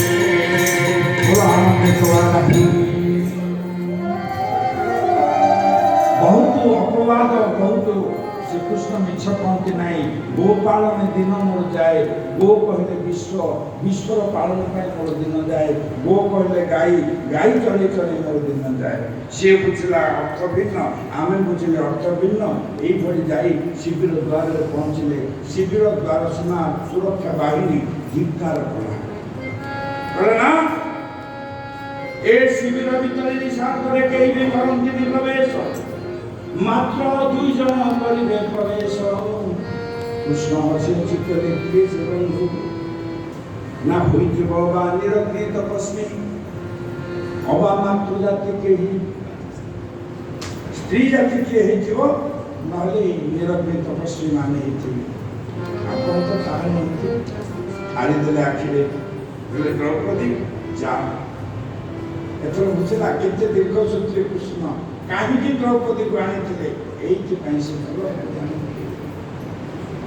ଦ୍ରୌପଦୀ ପଶିଗଲେ ଶିବିରରେ, କାନ୍ଦୁଛନ୍ତି ବିଷ୍ଣୁ।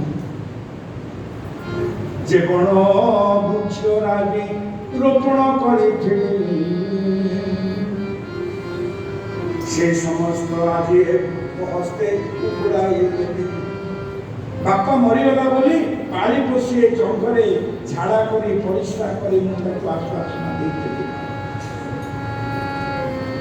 ସେ ଲଗେଇଥିବା ଗଛକୁ ଆଜି ଉପୁଡ଼େଇ ଦଉଛି। କି ଦୁଃଖ! କପଡ଼ାଟା ଘୋଡ଼େଇ ଦେଇଛନ୍ତି ମୁଖମଣ୍ଡଳରେ। ଏ ସମୟରେ ଚୁଡ଼ିର ରୁଣୁଚୁଣୁ ଶବ୍ଦ ଶୁଭିଲା। ଭୀଷ୍ମ ଭାବିଲେ ନିଶ୍ଚୟ ଆସିଛି ଭାନୁମତୀ, ଦୁର୍ଯ୍ୟୋଧନ ପତ୍ନୀ, କରିବ ବଧେଇ ଜଣେଇବ, ଆସନ୍ତାକାଳର ବିଜୟ ପାଇଁ ସୁଖ ସନ୍ଦେଶ ଦେବ। ପଢ଼ିଲେ ଶୁଣିଲେ ପିତାମହ ଭୀଷ୍ମ, ପ୍ରଣାମ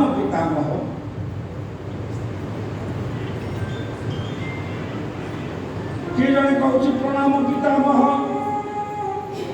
पितामह कहले सौभाग्यवती भव। द्रौपदी कहते इह जन्मनि ना पर जन्मनि न जाने जानती नाथे प्रभाते किं भविष्यति। रामचंद्र जानकी नाथ जानी नथिले राति पाइले कौन हम आप मत सौभाग्यवती कहूच ए जन्म रे ना आरो जन्म रे सौभाग्यवती हेबे। पितामह भीष्म कहले मो कथा अपने की कोन कथा कहूच उड़े के उठे दे पर्दा को कहले द्रौपदी तमे ना हां पितामह दीर्घ दिन धरी करिनी साक्षात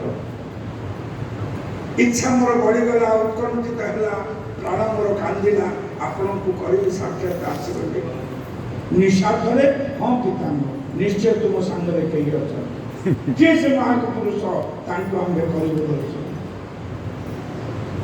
बुझना नहीं हठात हठात बुझे द्रौपदी चाहू नथिले से कहले ना ना रुग्ण एक श्वास रोग ग्रस्ती जराजीर्ण शरीर तार कोटरगत चक्षु दुर्गंध कलेबरू निर्गत होउची पचारे जीवित साथे साथे हाँ राजी है आसी अच्छी मोर साथे शिविर बाहर पड़ी।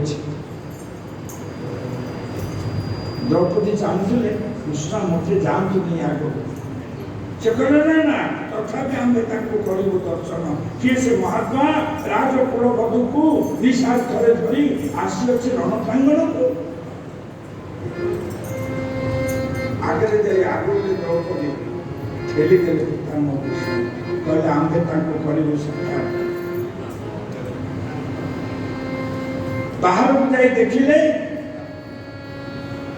हस्त तले ग्रीवा दे पड़ी कृष्ण मथा फाटी गड़ुची रुधिर शिविर बाहिनी मुख्य जस्टिर आघात धराशायी करिছে कृष्ण को भांगी ललठण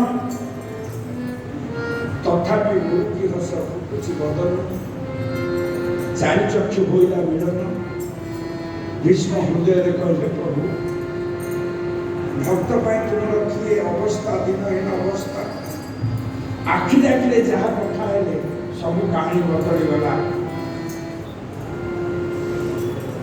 18 दिन युद्ध है दुर्योधन ठार मुकुट मागी नहीं अर्जुन पंचबाण हरण करने ये सब आखिर आखिर कथा तेरे से कथा तो अनेक वृत्तांत तेरे पितामह भीष्म कृष्ण सहित चक्षुर मिलन है जो वार्तालाप भक्त द्रौपदी कृष्णकर माट खाइबा रक्त क्षरित होगा एटा कौन साधारण करुणा एटा हूँ परिपूर्णा करुणा वस्त्र प्रदान करते पूर्णा करुणा था भगवान उपसृष्टि करदेले कुरुपते समास्तळे द्रौपदीया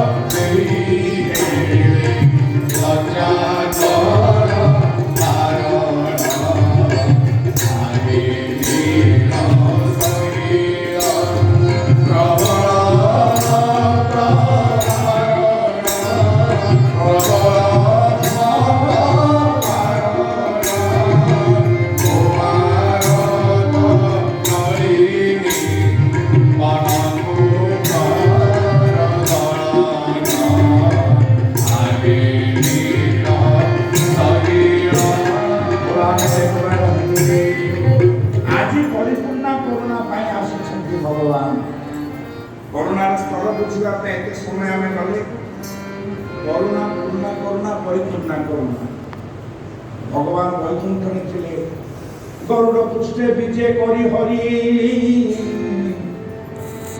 भक्त सम्मुखे विजय करी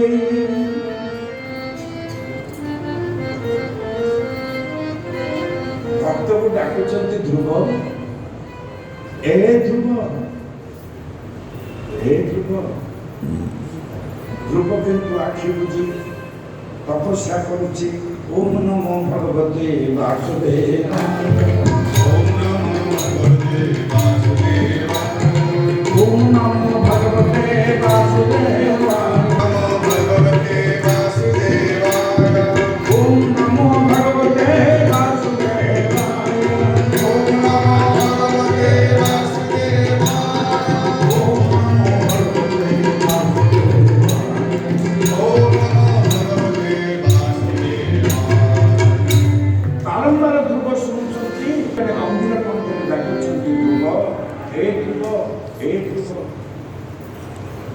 ଏବେ ନିମିଳିତ ନୟନେ ଧ୍ରୁବ ଚାହିଁଦେଲେ ବ୍ରହ୍ମାଣ୍ଡ ଅଧିପତିଙ୍କୁ ନୟନେ ଦେଖିଲେ ଆଉ ନୀଳବର୍ଣ୍ଣର କାନ୍ତିକୁ ନୟନେ ଦେଖି ଥାଇ ଧ୍ରୁବ ଏବେ କହିଲା ପଳାଇବି ନାହିଁ ଯେଉଁ ରୂପକୁ ଦେଖି ବିମୋହିତ ମୁନେ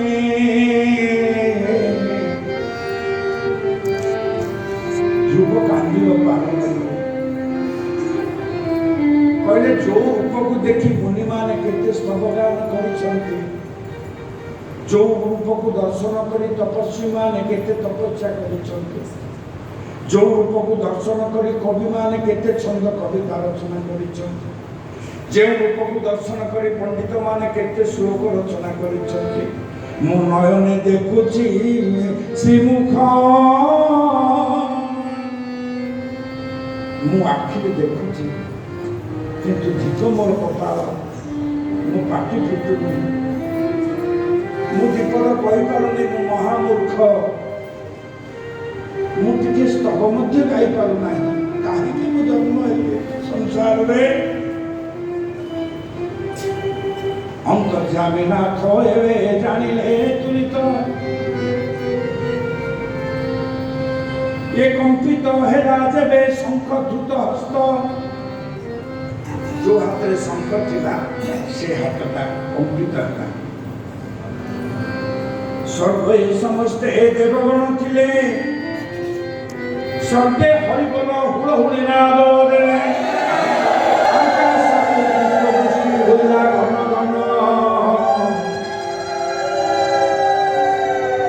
ଏ ଶଙ୍ଖକୁ କପଳ ଦେଶେ କରିଲେ ସ୍ୱର୍ଶନ ଭଗବାନ ସେଇ ଶଙ୍ଖଟାକୁ ନେଇ ଧ୍ରୁବ ମହାରାଜର କପାଳକୁ ଛୁଇଁଲେ କଣ ହେଲା ମୁଁ ଜାଣିନି ଆପଣ ଜାଣିବେ ଯୋଉ ଧ୍ରୁବ କାନ୍ଦୁଥିଲା ମୁଁ ବିପଦ କହିପାରୁନାହିଁ ଏବେ ଶଙ୍ଖ କପାଳରେ ସ୍ପର୍ଶ ହେଲା ସେଇ ଧ୍ରୁବ ଗଡ଼ପତ୍ର ଯୋଡ଼ିଦେଲା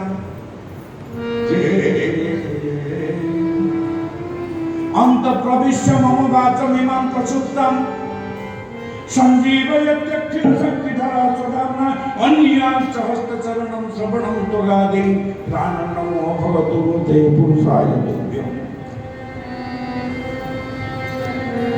ଧ୍ରୁବ ମହାରାଜ କହୁଛନ୍ତି ଯେ ଅନ୍ତ ପ୍ରବିଶ୍ୟ ମମ ବାଚମିମାଂ ପ୍ରସୁପ୍ତାଂ ଭଗବାନ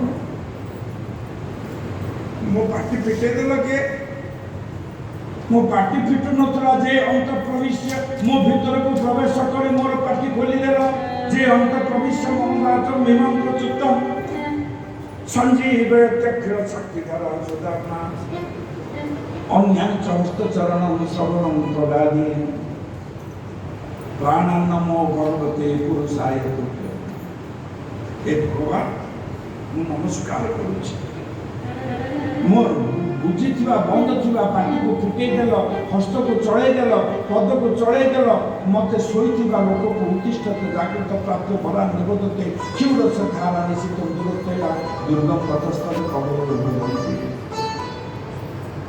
ଯେ ଅନ୍ତଃ ବିଶ୍ୱ ମମ ବାଚମିମାଂ ପ୍ରସୁପ୍ତାଂ ସଞ୍ଜୀବୟତ୍ୟକ୍ଷିଳ ଶକ୍ତିଧର ସୁଦାମ୍ନା ଅନ୍ୟଞ୍ଚ ହସ୍ତଚରଣଂ ଶ୍ରବଣଂ ତ୍ୱଗାଦି प्राणं नमो भगवते पुरुषाय एकं त्वमेव भगवन् निजमन्तशक्या मायाक्षयर्गुणया महदग्धशेषं सुष्वान् विश्वपुरुषं सदसद्गुणेषु नामे बुधारुषु सुभगविभवविभागे एकं त्वमेव तम तो एक बोली ମୁଁ ଜାଣିଛି ଏଇଠି ଆଉ ଗୋଟିଏ ବାଦ ଆସିଲେ ଏକ ସମ୍ବାଦ ଧ୍ରୁବ ମାଧବ ସ୍ୱୀକାର କଲେ ଏକସ୍ତମେବ ଭଗବାନ ନିଜମାତ୍ର ସତ୍ୟା ମାୟାକ୍ଷୟ ଗୁଣୟା ମହଦତ୍ୟ ଶେଷମ୍ ସୁଷ୍ଠାନ ବିଶ୍ୱପୁରୁଷ ସ୍ତଦସଦ ଗୁଣେଷୁ ନାନେ ବୋଧାଂଶୁ ସୁବଦ ବିଭବ ବିକାଶୀ ତଦ୍ଦତ୍ତୟ ବୟନାଏ ଦେବପାୟ କୃଷ୍ଣ ସୁକ୍ତଂ ପ୍ରବୁଦ୍ଧୈବ ନାଥ ଭବତ୍ପ୍ରପନ୍ନଃ ତସ୍ୟାପବର୍ଗ ଶରଣଂ স্তବ ପାଦମୂଳଂ ବିସ୍ମୃତ୍ୟତେ କୃତବିଦା କଥନାତ୍ର ବନ୍ଧୁ। ଆଜ୍ଞା 5 ବର୍ଷର ପିଲା ଗାଉଛି ଆମ ପାଟିରେ ଫିଟୁଛି ନା ଭଗବାନଙ୍କ କୃପା ଶଙ୍ଖ ସ୍ପର୍ଶ ହେଇଗଲା ତଦ୍ଦତ୍ତୟ ଆବୟନାଏ ଦେବଚଷ୍ଟ ବିତ୍ତଂ ସୁକ୍ତ ପ୍ରବୁଦ୍ଧୈବ ନାଥ ଭବତ୍ପ୍ରପନ୍ନଃ तस्यापवर्ग शरणं स्तव पादमूलं विस्मृत्यते कृतविदा कथनार्थबन्धु नूनं विमुष्टमतयो स्तव माययाते चेत्तं भवाप्य विमोक्षणमन्य हेतोः अर्चन्ति कल्पतरुणभोगभोग्यं मिच्छन्ति यं स्वसजं निरयिभिनूनाः नूनं विमयमतयो स्तव पादमूलं विस्मृत्यते कृतविदा कथनार्थबन्धु। हे आर्तबन्धु যেତେବେଳେ জীব ତୁମକୁ ବିସ୍ମରଣ କରେ ସେତେବେଳେ ଦୁଃଖ ପାଏ। ଏଠି ଆମେ ଶିଖିଲେ ଆମେ ଯେତେବେଳେ ଭଗବାନଙ୍କୁ ପାଶୁରି ଦେଇଛୁ ଦୁଃଖ ପାଇଛୁ ଯେତେବେଳେ ଭଗବାନଙ୍କୁ ମନେ ପକେଇଛୁ ଦୁଃଖ ହଟି ରହିଛି। ମୁଁ ବିଶୁଦ୍ଧ ଭଗବାନ ନିଜ ମାତ୍ର ସତ୍ୟ। ହେ ପ୍ରଭୁ ଆଉ କ'ଣ ଅଧିକ କହିବି तद्दत्तय आबयनाय देवचष्ट वित्तं सुक्तं प्रबुद्धैव नाथ भवत्प्रपन्नः तस्यापवर्ग शरणं स्तव पादमूलं विस्मृत्यते कृतविदा कथनात्र बन्धु। ତେଣୁକରି ତୁମକୁ ଆର୍ତ୍ତବନ୍ଧୁ ବୋଲି କୁହାଯାଉଛି ଭଗବାନ। ଏମିତି ଯଦି ଆମେ କେବଳ ଧ୍ରୁବ ସ୍ତବରେ ଚାଲି ହେଇଥିବା ଖାଲି ଗୋଟିଏ କଥା କୁହନ୍ତୁ ଏ ସ୍ତବମାନ ସବୁ ବୁଝିବନି କିଛି ବୁଝିବନି ତଥାପି ଶୁଣିବାକୁ ଭଲ ଲାଗିବ କି ନୂनं ବିମୁଷ୍ଟମତେ ୟସ୍ତବ ମାୟୟାତେ जेतं भवाप्य विमोक्षणमन्य हेतोः अर्चन्ति कल्पगतरुं तृणगोपभोग्यं मिच्छन्ति तं स्वसदं निरयुक्तनूनाः। भगवान ମୁଁ ଆଉ ଅଧିକ କ'ଣ କହିବି 12ଟା ଶ୍ଲୋକ ଗାଇଲେ 12ଟି ମନ୍ତ୍ର ପଢ଼େ ଏ 12ଟି ମନ୍ତ୍ର ଯାହା ଘରେ ବାରମ୍ବାର ଉଚ୍ଚାରିତ ହୁଏ ସେ ଘରେ ପାପ କଳମସ ରହେ ନାହିଁ। ଭାଗବତ ଇଏ ହେଉଛି ଆଉ ଏକ ମହିମା। ଭଗବାନ ସନ୍ତୁଷ୍ଟ ହେଇଗଲେ ତାପରେ ଧ୍ରୁବ ବର ମାଗ ବଛ ଧ୍ରୁବ କହିଲେ ଭଗବାନ ବର ତ ମୋ ପାଖରେ କିଛି ମାଗିବାର ନାହିଁ ତଥାପି ଗୋଟେ ପ୍ରଶ୍ନର ଉତ୍ତର ମାଗୁଛି ନା କ'ଣ ନା ଆପଣଙ୍କ ଦର୍ଶନ କରିଥାଏ ଯେହି ତା ପାଇଁ ତ ଦୟ ଜଗତରେ କିଛି ନାହିଁ। ଆପଣଙ୍କ ଦର୍ଶନ ଠାରୁ ଅଧିକ ବର ଅଛି କହିଦିଅ ଭାବଗ୍ରାହୀ ମୋତେ ତୁମ ଇଚ୍ଛେ। ମାଗିଥିଲେ ଆପଣଙ୍କ ଦର୍ଶନକୁ ମୁଁ ବଡ଼ ରୂପେ ମାଗିଥାନ୍ତି ଆଉ କ'ଣ ଆପଣଙ୍କ ଦର୍ଶନଠୁ ଅଧିକ ଅଛି ମୁଁ କିଛି ମାଗିପାରେ। ଭଗବାନ କହିଲେ ଧ୍ରୁବ ଉଚ୍ଚ ସ୍ଥାନ ପ୍ରାପ୍ତି ପାଇଁ ହୃଦୟ ଇଚ୍ଛା କରୁ ତପଭୂମିରେ ଆସି ତପସ୍ୟା ସାଧିବୁ। ଏବେ ବର ଯାଚିଲେ ତୁ ମନା କରୁଅଛୁ ନିଶ୍ଚୟ ବର ତତେ ଆମ୍ଭେ ଦେବୁ ବାଛି। बोले महाप्रभु मोर आउ से उच्च स्थान दरकार नहीं से बड़ फल कैंसल कर दिंतु मु पिला लोक कौन करी ना बाबू 36,000 वर्ष राजत्व कर अंतिम उच्च स्थान प्राप्त हेबु ध्रुव मंडल नामे रहिबत मंडल तते घूरबे चतुर्दश ऋषिकुल सब कहीदे ध्रुव कौन कर भगवान का कथा तुम अमान्य कर नहीं कहले प्रभु गोटे कथा अच्छे ना कौन ना जेते दिन आंबे पृथ्वी पृष्ठरे रहिथिबु तेते दिन प्रभु तुमको दर्शन करुथे। भगवान कहले भक्त मते मोड़ी गिरी पकई देला। भगवान कहले जाहु मु बंधा रही कथा देली प्रतिदिन सायं काले पृथ्वी ତୋ ସହିତ କ୍ରୀଡ଼ା କରି ଜୀବନ ବିତାଇବେ।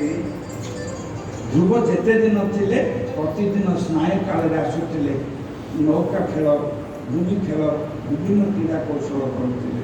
ଆଉ କ'ଣ ଭାଗ୍ୟରେ ଅଛି ଯାହା ସହିତ ଭଗବାନ ଖେଳନ୍ତି? ଦିନେ ଡଙ୍ଗାରେ ଯାଉ ଯାଉ ବେଳେ ପ୍ରଭୁ କାତ ମାରନ୍ତି, ଧ୍ରୁବ ବସନ୍ତି, ଧ୍ରୁବ କାତ ମାରନ୍ତି, ପ୍ରଭୁ ବସନ୍ତି। ଧ୍ରୁବ ପଚାରିଲେ, ମହାପ୍ରଭୁ ମୁଁ ଗୋଟେ ପ୍ରଶ୍ନ ପଚାରିଲି ନା କ'ଣ? ଅହେତୁକ କୃପା କି କଲ ଭାବଗ୍ରାହୀ। ମୁଁ ତ 5 ବର୍ଷର ପିଲା, 5 ମାସ ସାଧନ କାଳ, ମୋତେ କେମିତି ଏଇଟା ହେତୁକ କୃପା ନା ଅହେତୁକ କୃପା? ଭଗବାନ କହିଲେ ଅହେତୁକ କୃପା କରିବାର ଭଗବାନଙ୍କର କ୍ଷମତା ନାହିଁ, ଅହେତୁକ କୃପା କେବଳ ଗୁରୁ କରିପାରନ୍ତି। He is only the authenticated authority to supply blessing. କାରଣ ଜଣେ ନ୍ୟାୟବାନ କେବେ କୃପାବାନ ହେଇପାରିବ ନାହିଁ। ନ୍ୟାୟବାନ ଉପରେ ଯଦି କୃପାବାନ ଆରୋପ କରାଯାଏ, ନ୍ୟାୟବାନତ୍ୱଟା ନଷ୍ଟ ହେଇଯିବ। ହଟେଇ ଦେଲେ ପରଦା, କହିଲେ ଦୂର ଦିଗ ପଳେଇବ ବାବୁ, ଦେଖିବୁ ଏବେ ନିଜେ। ହାତ ବୁଲେଇ ଦେଲେ ମହାପ୍ରଭୁ, କୁହୁଡ଼ି ପ୍ରାୟ ଦେଖାଯାଉଥିବା ଦିଗଟି ନିର୍ମଳ ହେଲା। ପର୍ବତ ପ୍ରାୟ ଶ୍ଵେତ ବର୍ଣ୍ଣ ଦେଖାଗଲା। ଧ୍ରୁବ କହିଲେ, ପ୍ରଭୁ ଏଇଟା କ'ଣ? ନା ଜନ୍ମ ଜନ୍ମାନ୍ତର ଅସ୍ତିତ୍ୱର ରହିଛି ସଞ୍ଚିତ, ସକଳ ସାଧନା ତୋର ରହିଛି ଗଚ୍ଛିତ। ବହୁନାଂ ଜନ୍ମନାମତେ ଜ୍ଞାନଦାନଂ ପ୍ରପଦ୍ୟନ୍ତେ ବାସୁଦେବ ସର୍ବମିତି ମହାତ୍ମା ସୁଦୁର୍ଲଭ। କେତେ ଜନ୍ମର ପୁଣ୍ୟ ଫଳ ତୋର ଥିଲା, ଏ ଅବଶିଷ୍ଟ ସାଧନ ଏବେ ପୂର୍ଣ୍ଣ ହେଲା। ଏତକୁ ଚିନ୍ତା କର ନ କର ଏବେ ଧ୍ରୁବରାଜ, ତୁମ୍ଭେ ସମ୍ଭାଳ ଏବେ ନିଜ ରାଜ କାର୍ଯ୍ୟ। ଏଥିରେ ପରିଷ୍କାର ହେଇଗଲେ ଧ୍ରୁବ ଏଭଳି ରାଜ କାର୍ଯ୍ୟ କଲେ। ଧ୍ରୁବ ଆସିବା ପୂର୍ବରୁ ଉତ୍ତାନପାଦ ମରିଥିଲେ। ନାରଦ ଆସି ଯେତେ ବୁଝେଇଲେ, କିନ୍ତୁ ରାଜା ଚିନ୍ତାରେ ପଡ଼ିଲେ। ସ୍ଥୈଳ ବୁଦ୍ଧି କରି ନ ଅବିବେକ ହରାଇଲେ। ଉତ୍ତମ ଗୁଣବାନ ପୁତ୍ରକୁ ଘରୁ ଭଉଡ଼ି ଦେଲେ। ସ୍ଥୈଳ ବୁଦ୍ଧି କହିଲେ, ଖାଣ୍ଟି ଓଡ଼ିଆରେ କହିବା ନା, ମାଇକୁ ବୋଲ କରା। ତାକୁ ଶୁଦ୍ଧ ଭାଷାରେ ସ୍ଥୈଳ ଭାଗବତରେ କହନ୍ତି, ସ୍ଥୈଳ ବୁଦ୍ଧି କରି ନ ବିବେକ ହରାଇଲି। ଅର୍ଥାତ୍ ଆମେ ବୁଝିଗଲେ ଯେଉଁମାନେ ସ୍ଥୈଳ ବୁଦ୍ଧି ସମ୍ପନ୍ନ, ସେମାନଙ୍କର ବିବେକ ବୋଲି କିଛି ନଥାଏ। ସେ ତ ବୋଲେ ବସୁଛୁ, ଉଠ ବୋଲେ ଉଠୁଛୁ, ନାଇଁ। ସ୍ଥୈଳ ବୁଦ୍ଧି କରି ନ ବିବେକ ହରାଇଲି।